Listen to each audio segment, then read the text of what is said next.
$10 billion. I mean, just speak about the magnitude of that. That is by far the biggest commitment of the foundation, isn't it, Bill? I mean, this is by far the largest. That's right. We've been spending a lot on vaccines. With this commitment, over 8 million additional lives will be saved. So it's one of the most effective ways that health in the poorest countries can be dramatically improved. In January of 2010, Bill and Melinda Gates used the World Economic Forum at Davos to announce a staggering $10 billion commitment to research and develop vaccines for the world's poorest countries, kicking off what he called a decade of vaccines. Today we're announcing a commitment over this next decade, which we think of as a decade of vaccines having incredible impact. We're announcing that we'll spend over $10 billion on vaccines. Hailed by the Gates-funded media. For the record, the Bill and Melinda Gates Foundation is a NewsHour underwriter. And applauded by the pharmaceutical companies who stood to reap the benefits of that largesse. The record-setting commitment made waves in the international community, helping to underwrite a global vaccine action plan coordinated by the Gates-funded World Health Organization. But contrary to the Gates' own PR spin that this $10 billion pledge was an unalloyed good and would save 8 million lives, the truth is that this attempt to reorient the global health economy was part of a much bigger agenda. An agenda that would ultimately lead to greater profits for big pharma companies, greater control for the Gates Foundation over the field of global health, and greater power for Bill Gates to shape the course of the future for billions of people around the planet. This is Bill Gates' plan to vaccinate the world. You're tuned into the Corbett Report.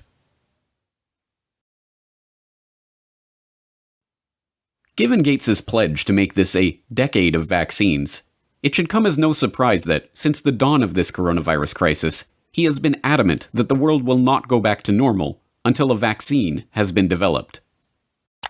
But we're going to have this intermediate period of opening up, and it won't be normal until we get an amazing vaccine to the entire world. The vaccine is critical because until you have that, things aren't really going to be normal. They can open up to some degree, but the risk of a rebound will be there until we have very broad vaccination. They won't be back to normal until we either have that phenomenal vaccine or a therapeutic that's like over 95% effective. And so we have to assume that's going to be almost 18 months from now. And then the final solution, which is a year to 2 years off, is the vaccine. So we've got to go full speed ahead on all three fronts.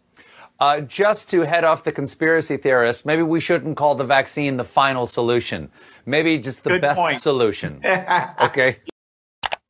More interestingly, since Gates began delivering this same talking point in every one of his many media appearances of late, it has been picked up and repeated by heads of state, health officials, doctors, and media talking heads, right down to the scientifically arbitrary but very specific 18-month time frame. Realistically, COVID-19 will be here for the next 18 months or more. We will not be able to return to normalcy until we find a vaccine or effective medications. The hard fact is, until we find a vaccine, going back to normal means putting lives at risk. This will be the new normal until a vaccine is developed. The only thing that will really allow life as we once knew it to resume is a vaccine. Obviously, we continue to work on the vaccines, but the vaccines have to be down the road by probably 14, 15, 16 months. We're doing great on the vaccines. The fact that so many heads of state, health ministers, and media commentators are dutifully echoing Gates' pronouncements about the need for a vaccine will not be surprising to those who saw last week's exploration of how Bill Gates monopolized global health. As we have seen, the Gates Foundation's tentacles have penetrated into every corner of the field of public health. Billions of dollars in funding and entire public policy agendas are under the control of this man, an unelected, unaccountable software developer with no medical research experience or training. And nowhere is Gates' control of public health more apparent than in the realm of vaccines. Gates launched the decade of vaccines with a $10 billion pledge. Gates helped develop the Global Vaccine Action Plan administered by the Gates-funded World Health Organization. Gates helped found Gavi, the Vaccine Alliance, aiming to develop healthy markets for vaccine manufacturers. Gates helped launch Gavi with a $1 billion donation in 2011, going on to contribute $4.1 billion over the course of the decade of vaccines. And so I'm pleased to announce to you that we're pledging an additional $1 billion to...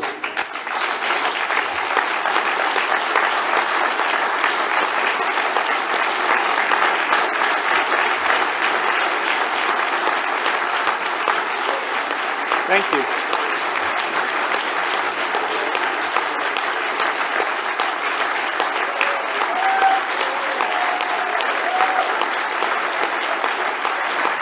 All right, thank you.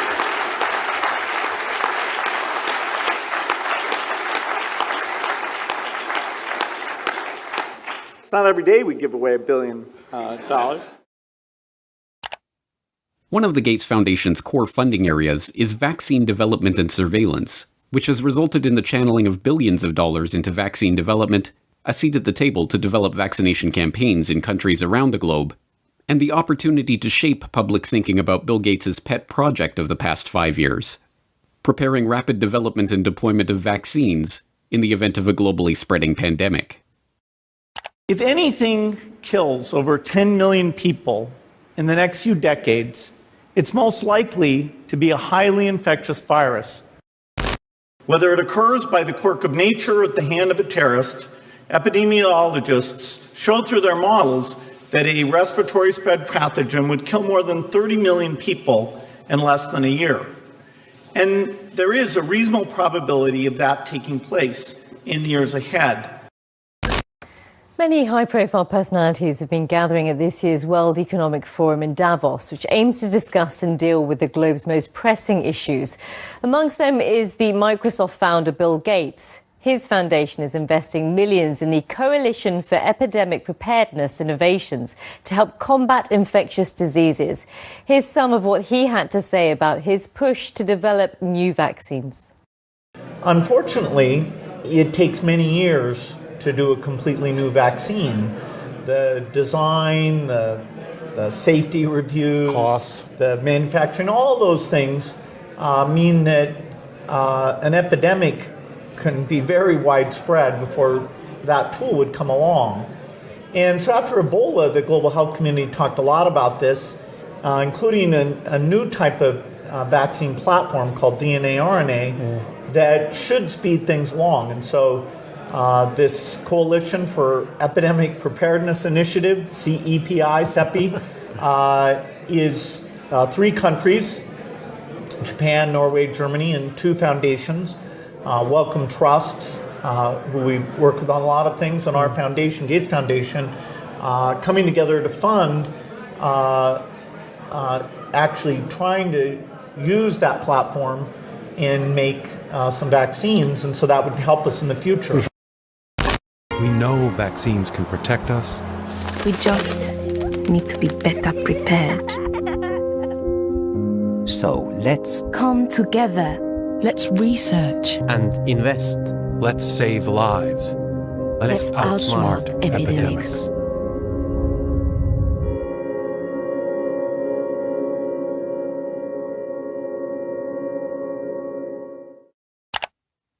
Given Gates' mammoth investment in vaccines over the past decade, his insistence that things won't go back to truly normal until we have a vaccine that we've gotten out to basically the entire world is hardly surprising.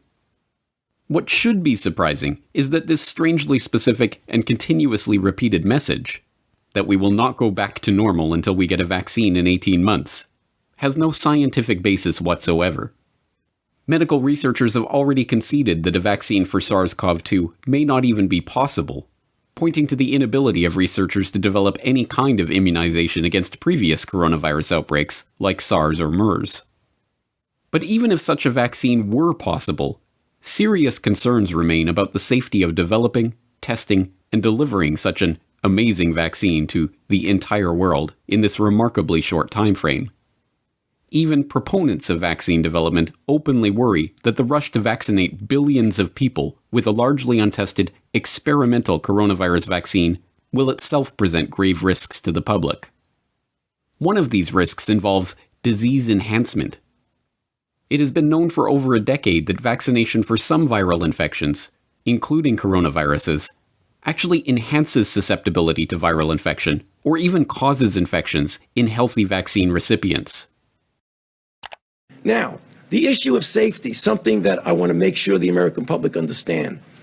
It's not only safety when you inject somebody and they get maybe an idiosyncratic reaction, they get a little allergic reaction, they get pain. There's safety associated.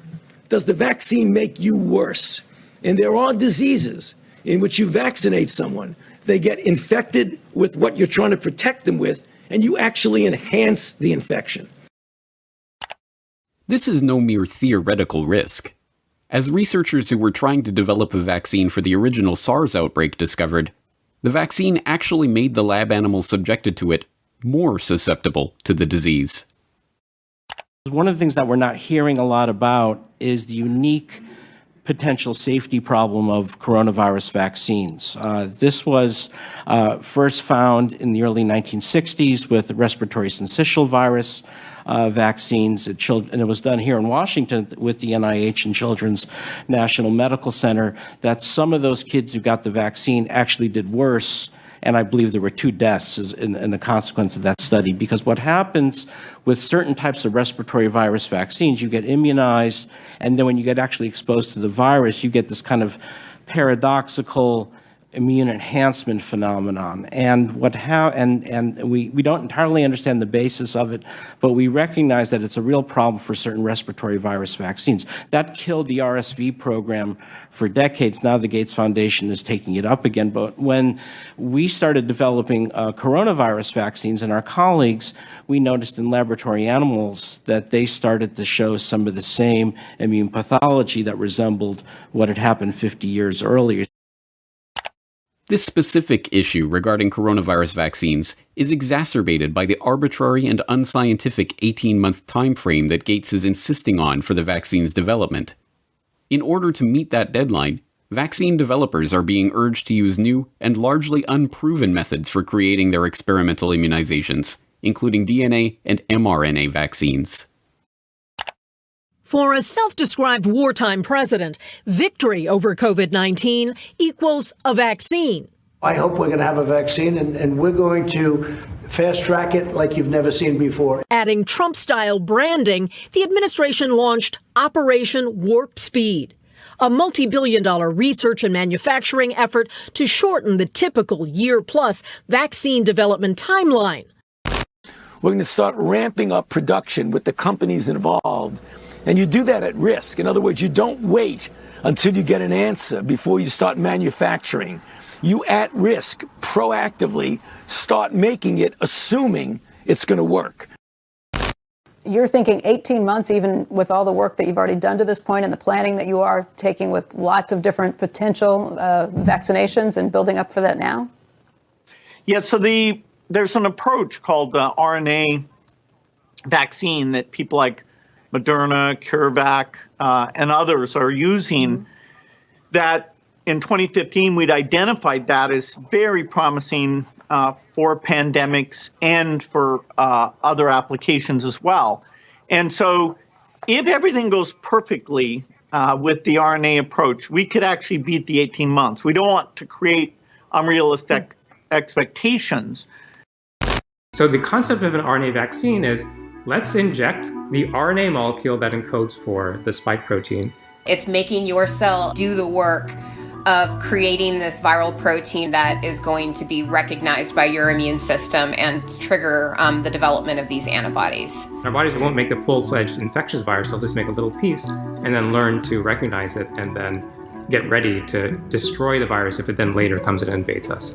It's a relatively new, unproven technology, and there's still no example of an RNA vaccine that's been deployed worldwide in the way that we need for the coronavirus. There's the possibility for unforeseen adverse effects. So this is all new territory. Whether it would elicit protective immune response against this virus is just unknown right now.